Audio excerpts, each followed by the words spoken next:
Eiffel tower Paris শহরের এক অমলিন রূপকথা।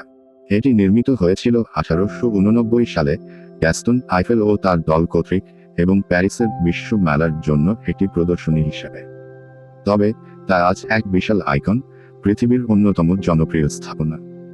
এটি 324 মিটার উঁচু, যার প্রতিটি স্তর যেন একটি নতুন ইতিহাসের সাক্ষী।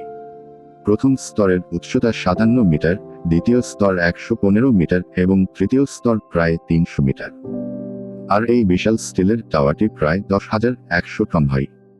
আইফেল টাওয়ার শুধুমাত্র দৈহিক আকারে নয়, তার আলোয়, তার আকাশে উজ্জ্বলতায় এক রূপে পৃথিবীতে মোহিত করে। রাতে সারা টাওয়ার জুড়ে আলোর ঝলকানি যেন প্যারিসের আকাশে সোনালী রথের মঙ্গলময় চাকা। প্রতি বছর এই টাওয়ার প্রায় 7 মিলিয়ন পর্যটককে আকর্ষণ করে এবং প্যারিসের পরিচিত দৃশ্য হয়ে ওঠে।